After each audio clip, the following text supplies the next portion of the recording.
Bienvenido. Este es el podcast de Calvary Sur, un espacio para crecer juntos en la palabra de Dios. Somos una iglesia cristiana en Jalapa, comprometida con enseñar la Biblia verso a verso. Gracias por acompañarnos.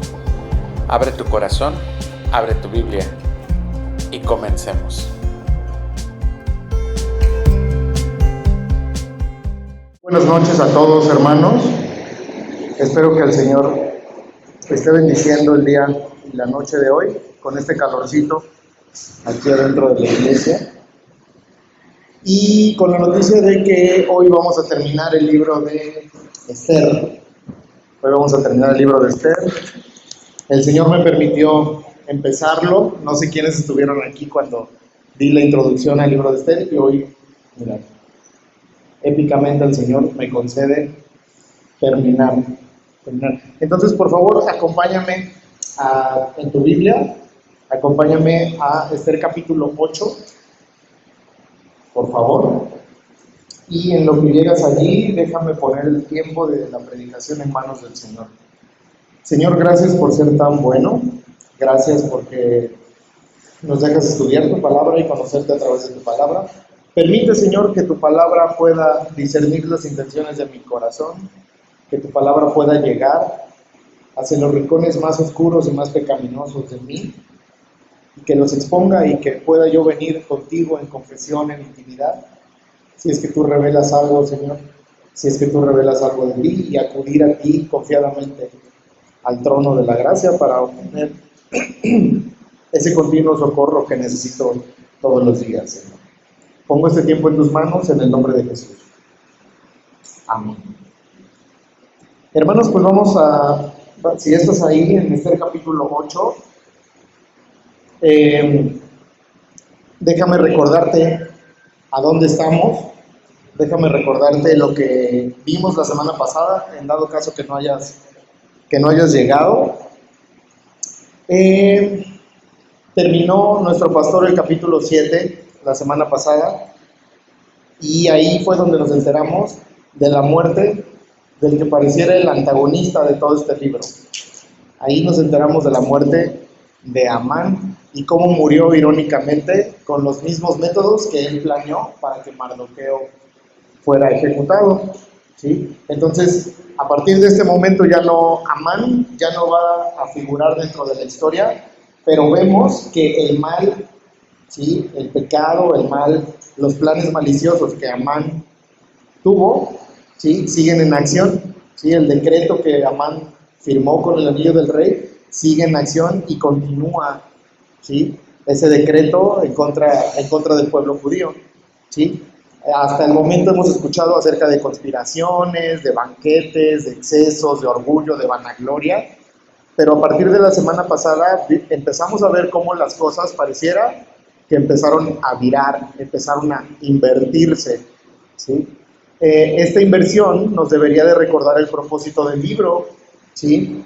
Esta inversión nos debería llevar a meditar por qué es importante, por qué tenemos un libro como el de Esther en nuestras Biblias, ¿sí?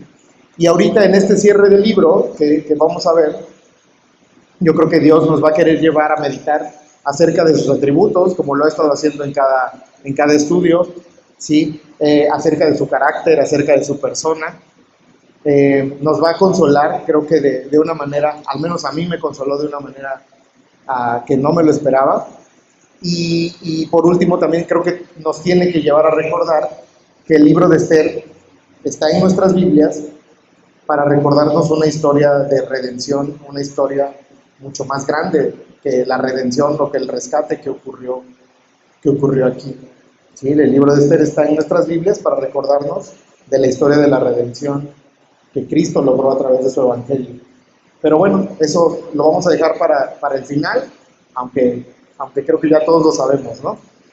Vamos a analizar verso a verso a partir de Esther 8, dando ya este preámbulo, y vamos a comenzar, ¿sale? Esther 8:1 dice así: El mismo día, el rey Asuero dio a la reina Esther la casa de Amán, enemigo de los judíos, y Mardoqueo vino delante del rey, porque Esther le declaró lo que él era respecto de ella, o sea, su familiar.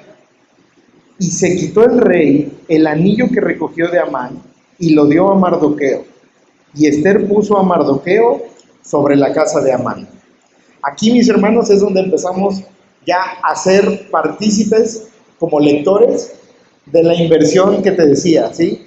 No sé si cuando digo inversión se puede entender claramente. No me refiero a una inversión de dinero, sino a que se están invirtiendo los planes, o sea, están virando, ¿sí? Entonces, tenemos una sucesión de roles. Vemos cómo Mardoqueo pasa de la humillación a prácticamente tener el lugar que Amán tenía, teniendo su anillo, ¿sí? Mardoqueo pasa de ser humillado públicamente por Amán a ser exaltado, ¿sí? Ya como segundo del rey. Entonces, vamos a seguir leyendo. El verso 3 dice así: volvió luego Esther a hablar delante del rey y se echó a sus pies, llorando y rogándole que hiciese nula la maldad de Amán a Agageo y su designio que había tramado contra los judíos. Entonces el rey extendió a Esther el cetro de oro, y Esther se levantó y se puso en pie delante del rey y dijo: si place al rey y he hallado gracia delante de él, y si le parece acertado al rey y yo soy agradable a sus ojos, que se dé orden escrita para revocar las cartas que autorizan la trama de Amán, hijo de Hamedata Agageo, que escribió para destruir a los judíos que están en todas las provincias del rey. Porque, ¿cómo podré yo ver el mal que alcanzará mi pueblo? ¿Cómo podré yo ver la destrucción de mi nación? Y aquí es importante, mis hermanos, aquí es importante, si te das cuenta, menciona dos veces a Amán, lo menciona con un título de identidad. En una dice Amán el Agageo, en el verso 3, y por ahí en el verso 5, vuelve a decir Amán, hijo de Hamedata Agageo. Esto es un punto interesante y es un punto importante, porque lo que nos está queriendo decir el autor aquí es que nos debemos interesar en la identidad de Amán, ¿sí? Cuando dice Amán el Agageo, lo que está diciendo Esther cuando dice, veré yo la destrucción de mi pueblo, es como si nos estuviera diciendo a los lectores, ¿acaso mi pueblo va a ser exterminado por Amán el Agageo? Entonces, da este énfasis de quién es Amán, de la identidad de Amán. Pero no podemos entender esa identidad de Amán si no regresamos en la escritura para ver por qué le da tanto énfasis. Entonces, Agageo es que viene de Agag, ¿sí? Y Agag fue un rey de los amalecitas. Me vas a tener que acompañar en tu Biblia, por favor, a primer libro de Samuel, capítulo 15, por favor. Deja un marcador en Esther 8 y vámonos a primero de Samuel, capítulo 15.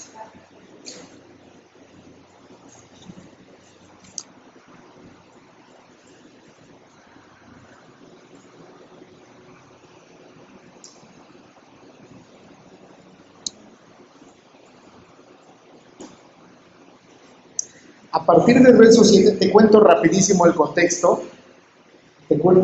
Rapidísimo el contexto. Los amalecitas son el primer pueblo que se les opuso a los israelitas o a los judíos cuando iban saliendo de Egipto, ¿sí? Entonces pasa toda la historia del Éxodo, ¿sí? El Señor abre el mar, ellos logran huir de los egipcios y empiezan su caminar en el desierto, ¿sí? Y entonces el primer pueblo que se les opone en su caminar, en su peregrinar por el desierto, el primer pueblo que sale a hacer guerra en contra de ellos fueron los amalecitas, ¿sí? Amalek, el pueblo de Amalek. Entonces el Señor le profetiza a Moisés y le dice, ¿sabes qué, Moisés? No te preocupes, yo voy a borrar a este pueblo de la faz de la tierra, porque fue el pueblo que se le opuso a mi pueblo elegido para encontrar la tierra prometida. Entonces, vemos cómo empiezan los enemigos de Dios, ¿sí?, a atentar en contra del pueblo de Dios, ¿sale? Eso pasó en Éxodo, ¿sí?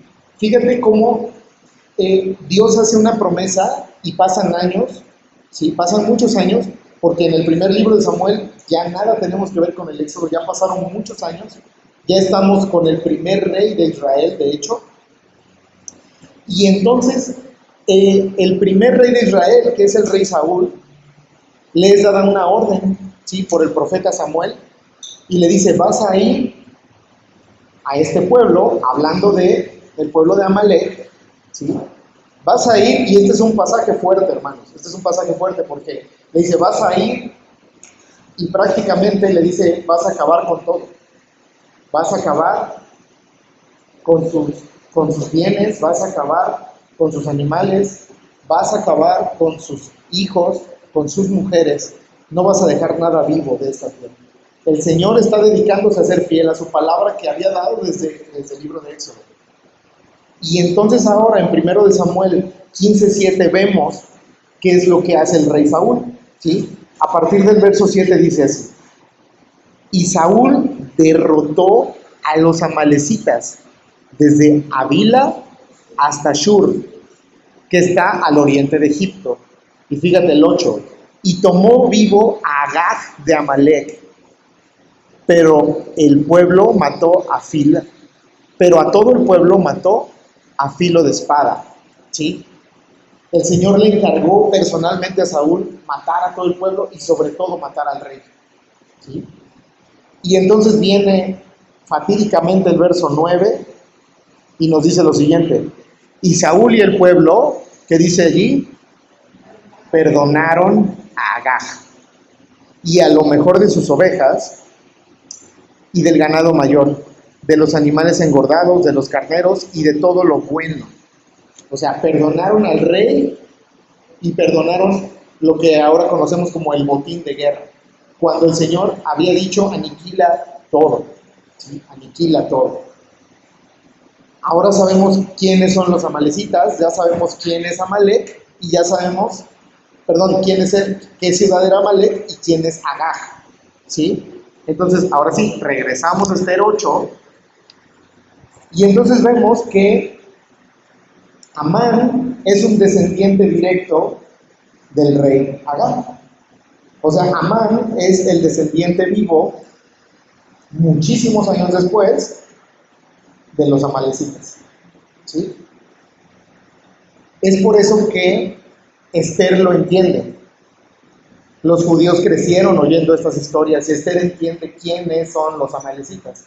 Por eso es que cuando dice, dejaré que mi pueblo sea destruido, podré ver la destrucción de mi pueblo, lo que está diciendo allí, porque repite 2 veces el nombre de Amán el agageo, es dejaré que mi pueblo lo destruya el descendiente vivo del pueblo de Amalek. Esa es una pregunta súper interesante que nos hace el mismo texto. Vamos a seguir leyendo el verso 7, Esther 8, dice así: respondió el rey Asuero a la reina Esther y a Mardoqueo el judío: he aquí, yo he dado a Esther la casa de Amán, y a él han colgado en la horca, por cuanto extendió su mano contra los judíos.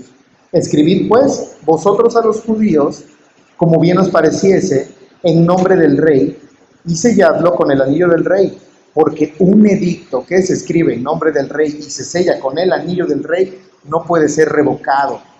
Entonces fueron llamados los escribanos del rey en el mes tercero, que es Sivan, a los 23 días de ese mes, y se escribió conforme a todo lo que mandó Mardoqueo a los judíos y a los sátrapas, los capitanes y los príncipes de las provincias, que había desde la India hasta Etiopía, 127 provincias, y cada provincia según su escritura, y a cada pueblo conforme a su lengua, a los judíos también conforme a su escritura y a su lengua. Este conjunto de versículos que acabamos de leer, hermanos, no sé quiénes estuvieron en esa predicación, pero este lenguaje que está usando el autor del libro aquí Es prácticamente el mismo lenguaje, casi palabra por palabra, del capítulo 3 de Esther. Entonces te voy a pedir otra vez que regreses conmigo a Esther 3, capítulo 12, por favor. Da unas páginas hacia atrás y vea Esther 3, versículo 12, y vamos a leer lo que dice ahí, a partir de ahí. Fíjate lo que dice Esther 12. Entonces fueron llamados los escribanos del rey en el mes primero, al día 13 del mismo, y fue escrito conforme a todo lo que mandó Amán a los sátrapas del rey, a los capitanes que estaban sobre cada provincia, y a los príncipes de cada pueblo, a cada provincia según su escritura, y a cada pueblo según su lengua, en nombre del rey Asuero, y fue escrito y sellado con el anillo del rey. ¿Te das cuenta? Es prácticamente el mismo texto, ¿sí? Pero ahora se está invirtiendo. Por eso te digo, estamos leyendo lo mismo, pero ahora con una inversión favorable para el pueblo de Dios. Este es exactamente el mismo lenguaje, ¿de acuerdo? Vamos a seguir leyendo verso 13, ¿sí? El verso 13 de Esther 8 dice así: la copia del edicto que había de darse por decreto en cada provincia, cada que fuese conocido por todos los pueblos, decía que los judíos estuviesen preparados para aquel día para vengarse de sus enemigos. Los correos, pues, montados en caballos veloces, salieron a toda prisa por la orden del rey, y el edicto fue dado en Susa, capital del reino. Y salió Mardoqueo de delante del rey, vestido con real de azul y blanco, y una gran corona de oro, y un manto de lino y púrpura. La ciudad de Susa entonces se alegró y se regocijó. Y los judíos tuvieron luz y alegría, y gozo y honra. Y en cada provincia y en cada ciudad donde llegó el mandamiento del rey, los judíos tuvieron alegría y gozo, y banquete y día de placer. Y muchos de entre los pueblos de la tierra se hacían judíos, porque el temor de los judíos había caído sobre ellos. Entonces, ahí vamos a parar otro ratito para explicar qué quieren decir estos versículos.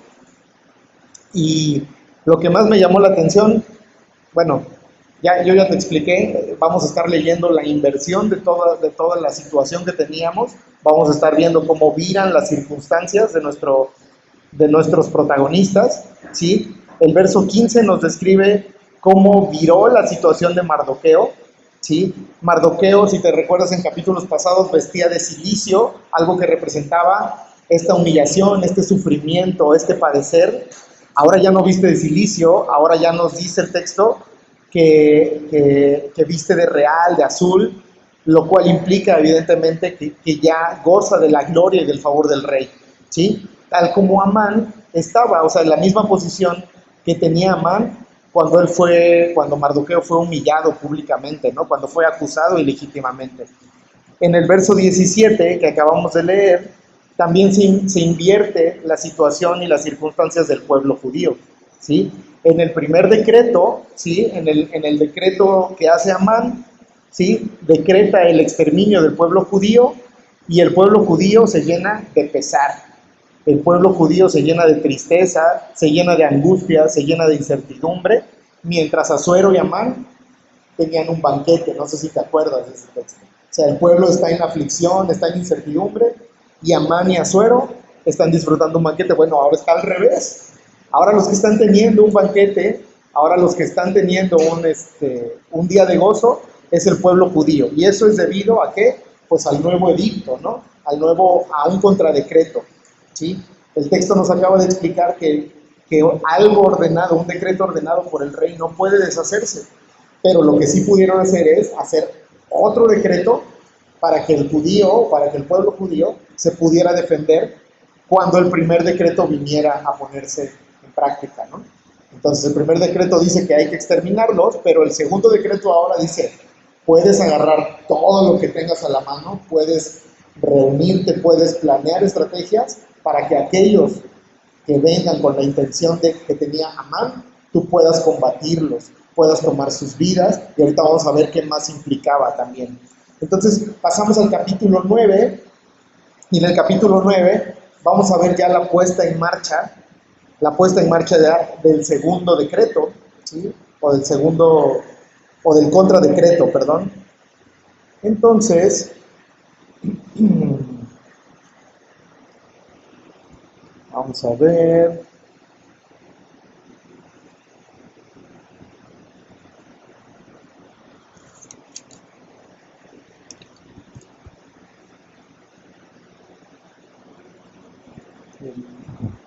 Dice Esther 9, 1. En el mes 12º, que es el mes de Adar, a los 13 días del mismo mes, cuando debía de ser ejecutado el mandamiento del rey y su decreto, el mismo día en que los enemigos de los judíos esperaban enseñorearse de ellos, sucedió lo contrario. ¿Sí? Porque los judíos se enseñorearon de los que los aborrecían. Los judíos se reunieron en sus ciudades, en todas las provincias del rey Asuero, para descargar su mano sobre los que habían procurado su mal. Y nadie los pudo resistir, porque el temor de ellos había caído por sobre todos los pueblos. Y todos los príncipes de las provincias, los sátrapas, capitanes y oficiales del rey, apoyaban a los judíos, porque el temor de Mardoqueo había caído sobre ellos. Pues Mardoqueo era grande en la casa del rey, y su fama iba por todas las provincias. Mardoqueo iba engrandeciéndose más y más. Y asolaron los judíos a todos sus enemigos a filo de espada y con mortandad y destrucción, e hicieron con sus enemigos como quisieron. En Susa, capital del reino, mataron y destruyeron a 500 hombres. Ok, entonces, vamos a parar ahí. Estamos viendo la ejecución del plan del segundo decreto, ¿sí? Estamos viendo cómo los judíos se están reuniendo, están planeando estratégicamente, ¿sí? Realmente lo que podemos ver es que probablemente los judíos conocían y sabían quiénes eran los que tenían la intención de venir en contra de ellos, y por eso logran hacer esta estrategia, ¿no? Logran hacer la estrategia de reunirse, de poder esperarlos y poder contraatacarlos. Entonces, a partir de ahorita, del verso 5, ¿sí? Ya vamos a ver como la lista de lo que hicieron, de las consecuencias de este contradecreto. Nos van a dar varios nombres. Mira, vamos a leerlo. Del verso 6. Mentira, verso 7. En Susa, la capital del reino, y mataron y destruyeron a los judíos a 500 hombres. El verso 7 dice así: mataron entonces a Parsandata, Dalfón, Aspata, Morata, Adalía, Aridata, Parmasa, Arisai, Aridai, a Paisata, 10 hijos de Amán, hijo de Amedata, enemigo de los judíos, pero no tocaron sus bienes. Esto es importante, ¿sí? Lo va a repetir la historia, vas a ver. El verso 11 dice así: el mismo día se le dio cuenta al rey acerca del número de muertos en Susa. Acuérdate que Susa es la capital. Ahorita estamos viendo todo lo que pasa en la capital. En Susa, residencia real, dice el verso 12. Y dijo el rey a la reina Esther: en Susa, capital del reino, los judíos han matado 500 hombres y a 10 hijos de Amán. ¿Qué habrán hecho en las otras provincias del rey? ¿Cuál es tu petición y te será concedida? ¿O qué más es tu demanda y será hecha? Y respondió Esther. Ojo, hermanos, aquí viene uno de esos pasajes difíciles. Y respondió Esther: si le place al rey, concédase también mañana a los judíos en Susa que hagan conforme a la ley de hoy, y que cuelguen en la horca a los 10 hijos de Amán. Y mandó el rey que se hiciese así. Se dio la orden en Susa, y colgaron a los 10 hijos de Amán. Y los judíos que estaban en Susa se juntaron también el 14 del mes de Adar, y mataron en Susa a 300 hombres, segunda vez, pero no tocaron sus bienes. Ok. Este es un pasaje difícil, es uno de esos pasajes difíciles porque estamos viendo cómo nuestra protagonista está incitando a la continuidad de la violencia, a la continuidad de la matanza. ¿Sí? Ya vimos lo que pasó en la capital, en Susa. Ahora vamos a comenzar a ver qué es lo que pasa en las provincias. Ya vimos la voluntad de Esther, ¿sí? Lo que es importante que tienes que tener en cuenta aquí es que el libro de Esther, el autor de Esther, no tiene interés alguno en juzgar la moralidad de Esther, ¿de acuerdo? Al menos en este libro, el autor no tiene como propósito decir lo que hizo Esther estuvo bien, pero tampoco tiene la intención de decir lo que hizo Esther estuvo mal, ¿sí? Ahorita nos vamos a dar cuenta cuál es el propósito del autor para decirnos e informarnos de este hecho que es Esther. Ahora, interpretaciones, teorías, debates, las hay, ¿sí? Las hay. Tendríamos que estar realmente en los zapatos de Esther, de Mardoqueo. Tendríamos que estar en los zapatos de personas que están en alguna situación de exterminio, de guerra, llámese los judíos en la Segunda Guerra Mundial. Tendríamos que estar hoy en día en una zona de guerra y haber perdido familiares, haber perdido familia, para entender realmente lo que la violencia te puede llegar a quitar, ¿no? Y poder entender pasajes así.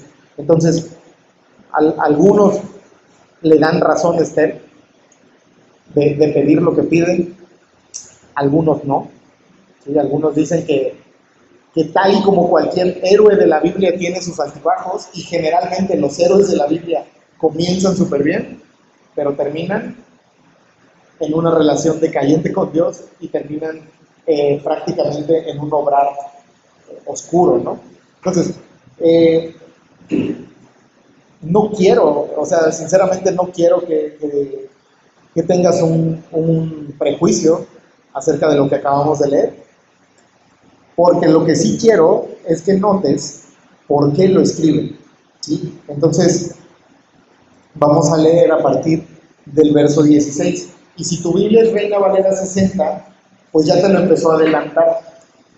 Te empezó a adelantar el por qué te contó lo que te acaba de contar. Porque la Reina Valera 60 les pone por ahí títulos, ¿no? Y el título dice la fiesta de Purim, ¿sí? Entonces, vamos a leer del verso 16 al 19, y dice así: En cuanto a los otros judíos que estaban en las provincias del rey, también se juntaron y se pusieron en defensa de su vida, y descansaron de sus enemigos, y mataron de sus contrarios a 75,000, pero no tocaron sus bienes. Esto fue en el día 13 del mes de Adar, y reposaron en el día 14 del mismo, y lo hicieron día de banquete y de alegría.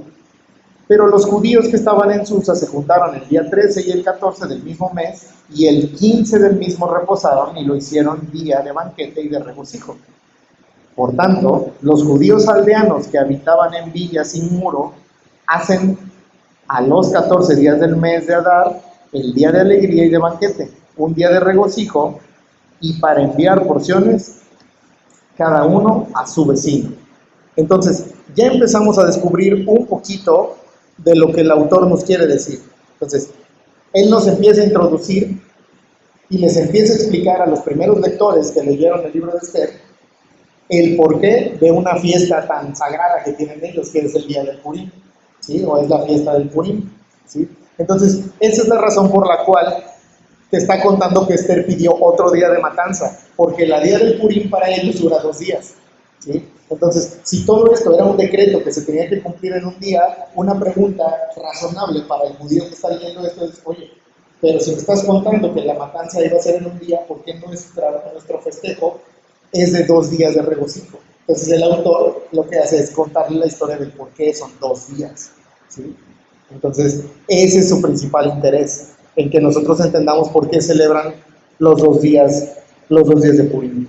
Entonces, la palabra que usan para tanto los judíos que están en la capital como los judíos que están afuera en las provincias, usa el término descanso, o sea que descansaron y se regocijaron. Y la palabra en el original, más que descanso, tiene que ver como alivio. ¿Sí? Es alivio, un alivio de una ansiedad, de una angustia que venían cargando. No es tanto un descanso físico, sino más bien un alivio mental. ¿De acuerdo? Entonces, estamos viendo esta reinversión del decreto de Amán. Y si pusiste atención, son justamente los días, o sea, los días en que, o sea, el lenguaje, lo que te decía yo, el lenguaje es el mismo. Es justamente el mismo día, justamente la duración, justamente el contradecreto, ¿no? Vamos a seguir leyendo para poder terminar. Vamos a leer verso 20, nos quedamos allí. Dice, y escribió Mardoqueo estas cosas y envió cartas a todos los judíos que estaban en todas las provincias del rey Asuero, cercanos y distantes, ordenándoles que celebrasen el día 14 del mes de Adar y el 15 del mismo día cada año, como días en que los judíos tuvieron paz de sus enemigos y como el mes que de tristeza se les cambió en alegría y de luto en día bueno, que los hiciesen días de banquete y de gozo y para enviar porciones cada uno a su vecino y dádivas a los pobres.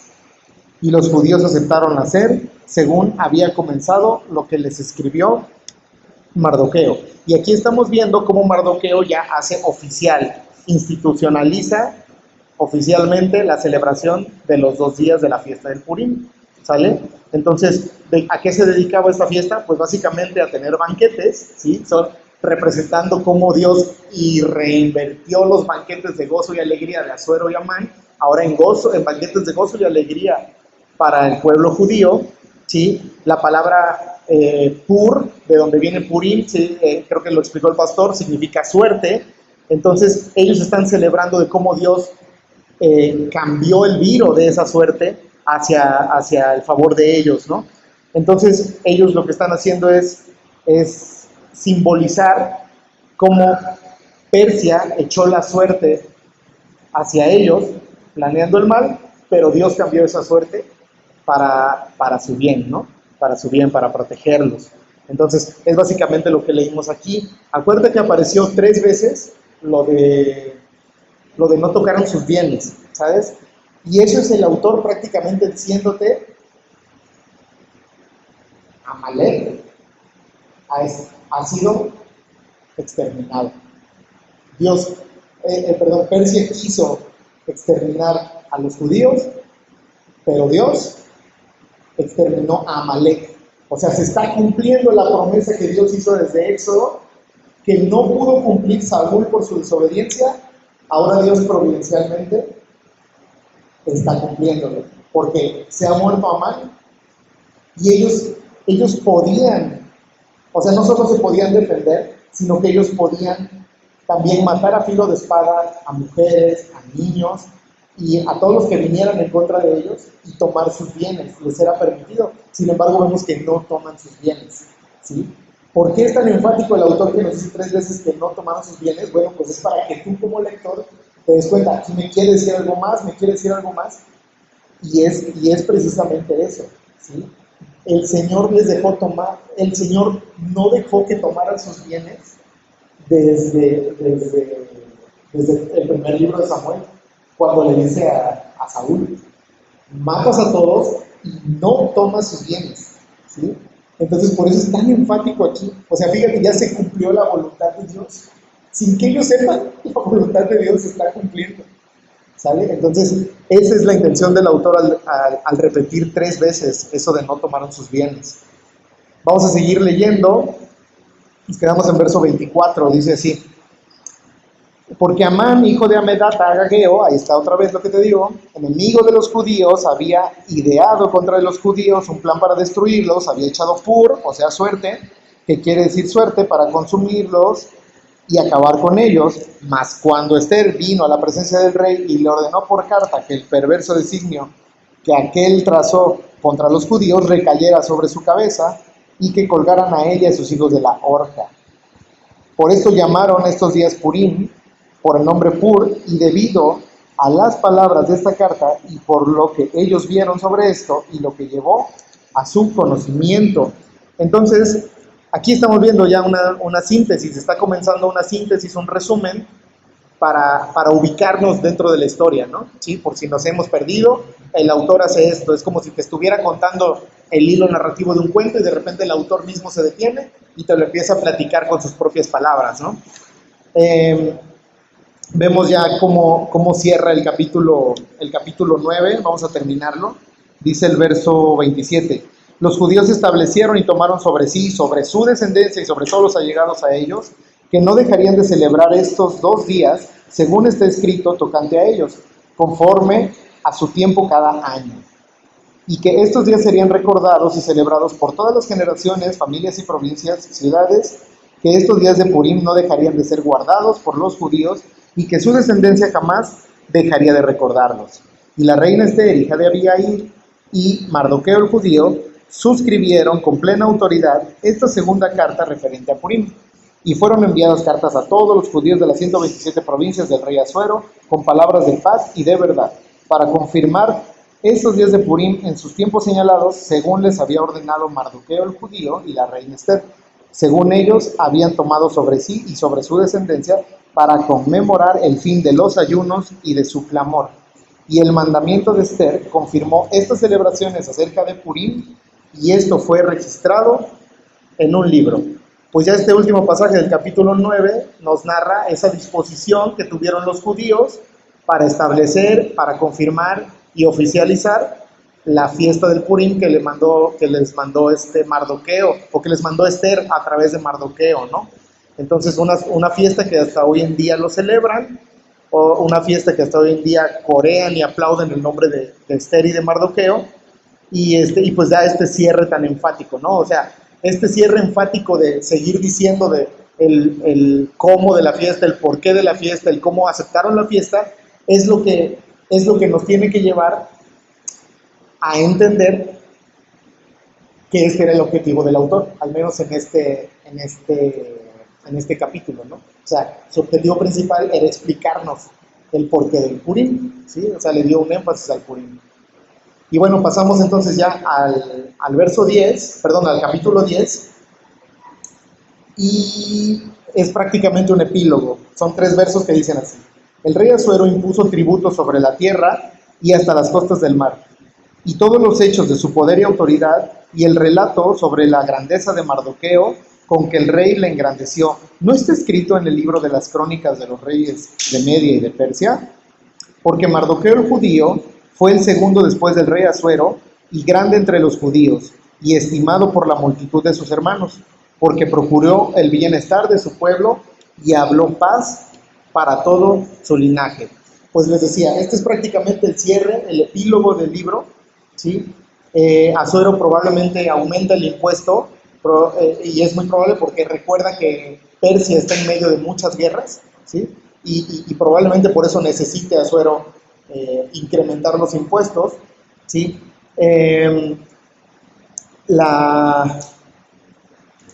Esta frase de ¿acaso no está escrito esta historia en el libro de las crónicas de Media y de Persia? Es básicamente el autor diciéndonos, y yo lo siento así, ¿no? Es como si el autor te quisiera decir, estimado lector, si quieres saber lo que pasó históricamente con el personaje de Mardoqueo, tienes el libro de las crónicas de Media y de Persia, puedes leerlo cualquier día y te enterarás de quién fue Mardoqueo históricamente. Pero si quieres tener la perspectiva de Dios, entonces estás leyendo el libro correcto, ¿no? Eso es lo que nos quiere decir el autor, siendo tan enfático a lo largo del libro, ¿sí? Diciendo, Mardoqueo fue un personaje históricamente muy importante para Persia, pero Ester nos narra cómo Dios lo vio desde su perspectiva, ¿sí? Entonces, así es como termina el libro de Ester. Y ya nada más déjame darte las aplicaciones, porque ya con esto cerramos el libro de Ester, y no quiero dejar pasar la oportunidad para decirte lo siguiente. El autor le dio énfasis al Purim, se lo tenemos que dar necesariamente nosotros también. Purim, a final de cuentas, indica el cómo Dios declara una guerra en contra de todo aquello que se le opone, ¿sí? El Purim para el pueblo judío que acabamos de leer significa que Dios le puso el fin a Amalek y lo llevó a cabo, ¿sí? El Purim, ¿qué significará hoy para nosotros el Purim? Pues evidentemente el Purim debe de implicar una misma guerra, pero ¿cuál es la guerra que hoy en día nosotros peleamos? Hoy en día ya no está vigente este tipo de guerras de exterminar a los judíos. No, hoy en día si exterminan a los judíos, ya no pasa nada con la redención de nosotros los cristianos, ¿sí? Esta guerra ya no es histórica, pero hoy sigue habiendo una guerra en contra del pecado y de la rebelión de los hijos de Dios contra Dios, ¿sí? Ojo a lo que acabo de decir, ¿eh? Dios hace una guerra en contra del pecado y de la rebelión de sus propios hijos, ¿sí? No es que a Dios no le importen los demás, pero le importan más sus hijos. Y Dios está muy interesado en hacer guerra en contra del pecado de todos nosotros, ¿sí? Y eso es a lo que nos tiene que llevar el Purim. Si piénsalo así, la desobediencia que hubo en Edén decretó la muerte para todos nosotros, ¿sí? La desobediencia de Adán y Eva nos llevó hacia la muerte, ¿sí? A partir de todos los que venimos de Adán y Eva, lo que tenemos es muerte, ¿sí? Estábamos atados a ese decreto que Dios dio por medio de la ley, porque todos los días decidimos darle la espalda a Dios y decidir el bien y el mal a nuestra manera, ¿sí? Entonces, si algo te tiene que recordar el Purim, es que a pesar de estar en rebelión en contra de Dios, y a pesar de que todos los días te levantas y quieres hacer tu santa voluntad, Dios es rico en misericordia contigo. Y debido al gran amor con que te amó, Dios mandó un contradecreto. Y Él mandó a su Mesías hace 2000 años, cuya única predicación fue: el reino de los cielos ha llegado. Arrepiéntanse y crean en el Evangelio. Dios toma en serio la guerra en contra del pecado y hace guerra en contra de tu pecado y de tu rebelión, ¿sí? ¿Y sabes cómo hizo la guerra o cómo hace la guerra? Dejando que tu pecado y tu rebelión lo maten en la cruz. Él deja que tu pecado lo lleve a la muerte para que entonces su justicia pueda ser transferida a tu vida y puedas tener una relación con el Padre gracias a sus méritos. Porque no se queda muerto en la cruz, resucita el tercer día, según las Escrituras, porque la tumba no puede retener a alguien que no tiene pecado de él, ¿sí?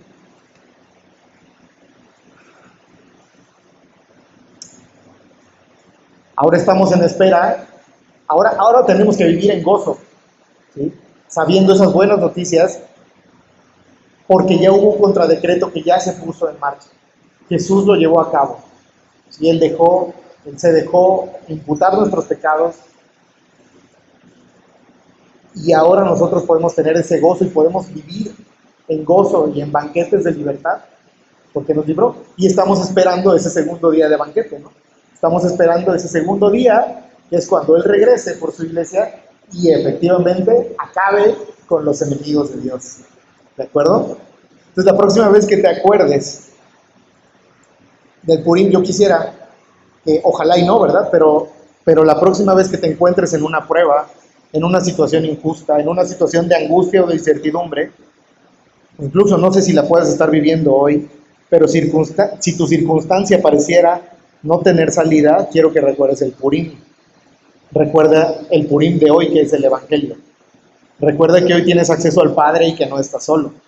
Que la mano de Dios tiene un cuidado providencial de ti, que a veces es silencioso, pero siempre gobierna sobre ti y sobre toda tu casa. A partir de que Cristo llegó a tu vida, tienes razones todos los días para hacer banquetes de gozo, de alegría, porque tu mayor angustia e incertidumbre ha sido librada. ¿Sale? Otra aplicación que tengo es acerca de cómo estuvo escrito el libro de Esther, ¿sí?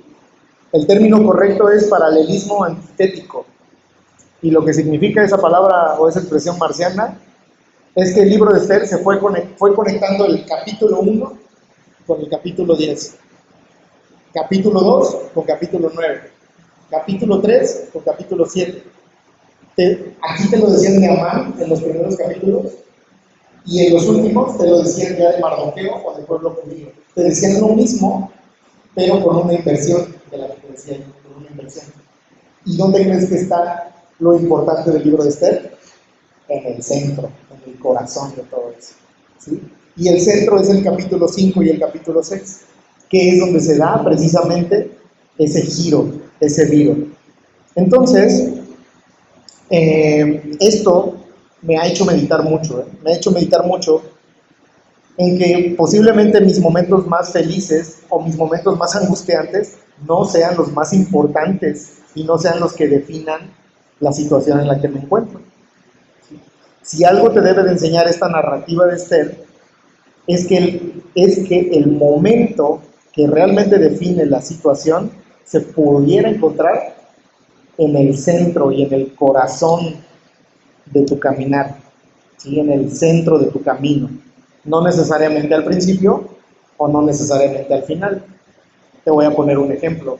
Conocí alguna vez una familia que era súper ansiosa, pendiente a la, ¿cómo se llama? La hipocondría, o sea, de que piensa que cualquier enfermedad van a morir. Y a esta familia, lamentablemente, le dieron una noticia de esas feas, en donde encontraron cuerpos ajenos en una parte de su intestino, y tuvieron que hacerle una biopsia, ¿no?, a esos cuerpos que encontraron, porque probablemente no querían descartar cáncer, ¿no? Entonces imagínate esa familia o ese matrimonio súper hipocondriaco, súper ansioso, pues ellos juraban que se iban a morir en la espera. O sea, no me va a matar el cáncer positivo que ya sé que me va a dar, sino me va a matar la espera. Tuvieron un testimonio increíble porque esperaron, no sé si sepas, pero las biopsias, al menos aquí en Jalapa, tardan como 15 o 20 días en llegar los resultados. Esperaron esos 15 o 20 días y de repente llegaron el día 15 o 20 y el laboratorio les dijo, ¿sabes qué? El estudio no es concluyente. Tenemos que hacer más estudios, los cuales cuestan un poquito más de dinero y van a ser otros 7 días de espera. Entonces, esta familia estaba así de, wow. Entonces, obviamente la iglesia los acompañó, estuvo allí para ellos. Y mientras pasaban esos otros 7 días, yo no sé cuándo sufrieron la transformación. Pero bueno, pasan los 7 días, gracias a Dios fue un resultado negativo. Y ellos estaban súper felices. Y cuando llegan y dan el testimonio con sus líderes, con sus pastores, el testimonio fue increíble porque decían, mi testimonio no es mi prueba negativa. Mi testimonio fue que en estos 15 días, más 7 días, el Señor me dio paz. Y fueron los 20 y tantos días más hermosos que he tenido yo en presencia del Señor. El resultado pudo haber salido positivo o negativo, pero el camino fue lo que definió el hoy. Ahí me definí, ahí el Señor fue donde definió mi corazón. En ese tiempo de espera que yo pensaba que iba a ser angustiante, exorbitantemente, el Señor me dio la victoria, no porque salió negativo, sino porque Él me dio paz en medio de la espera. Y por último, la aplicación que tengo, y abro la pregunta, ¿acaso Dios nos puede olvidar en algún momento de desobediencia? Y si recuerdas bien, fíjate, ¿quiénes son estos judíos? Estos judíos, te lo platiqué al principio, en la introducción, estos judíos son los judíos que fueron desobedientes cuando eran una nación, fueron desobedientes a tal grado de que el Señor tuvo que mandar profetas y decir, si tú continúas alabando y adorando a otros ídolos, a otros dioses, yo te voy a mandar una nación que te esclavice y que te conquiste. Estos judíos no quisieron hacerlo y entonces el Señor les mandó a Babilonia, a Siria, y se los llevaron cautivos, siendo esclavos, conquistados por otro pueblo y sacados de su nación. Y en medio de ese cautiverio, en medio de esa disciplina del Señor, pasan los años, pasan las generaciones. Estos judíos son hijos de esas primeras generaciones. Y estos judíos tienen la oportunidad de salir del tiempo de disciplina, porque ¿recuerdas cuándo pasa Esther? Esther pasa entre Esdras y Nehemías. Y acuérdate que a Esdras ya se le da el permiso, el rey de Persia ya le da el permiso de reconstruir el templo de los judíos. ¿Sí? Eso quiere decir que ya hay una clara voluntad y disposición de Dios para que el pueblo regrese de su disciplina, de su conquista, de su cautiverio, y regrese. Pero ¿quiénes son estos judíos de Esther? Los judíos que no quisieron regresar a reconstruir el templo de Esdras. ¿Sí? En la desobediencia quisieron ser más desobedientes. O sea, Dios les dio la oportunidad de regresar, de terminar su proceso de disciplina, y aún así ellos dijeron: me gusta la disciplina, yo me acostumbré, aquí estoy mejor. Estos son esos judíos. Te voy a dar un dato más interesante que viene a poner en jaque todo. No hay ningún judío en la historia de Esther que esté genéticamente relacionado con Cristo. ¿Sí? ¿Esto qué quiere decir? Que si el decreto de Amán se hubiera cumplido y hubieran borrado a esta sección de judíos desobedientes, la historia de Cristo hubiera sido exactamente la misma que tenemos hoy en día. ¿Sí? Pero Dios, que es rico en misericordia debido al gran amor con que nos amó, decidió ser fiel a su promesa y son su pueblo elegido. Aunque no estén genéticamente relacionados para la historia de la redención, son el pueblo elegido de Dios. Y aunque sigan siendo desobedientes en su disciplina, siguen siendo el pueblo de Dios. Yo me pregunto, ¿no ha sido este tu caso? En mí ha sido muchas veces el caso. Quizás te ha sobrevenido una prueba tras otra prueba, tras otra prueba, y ya te convenciste de que estás en disciplina. Piensas que Dios se ha olvidado de ti.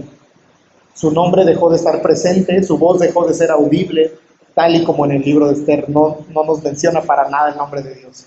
Tú sigues creyendo que Dios existe, pero realmente lo ves tan distante, tan lejos, tan desinteresado en tus circunstancias, que prefieres ya no buscarlo.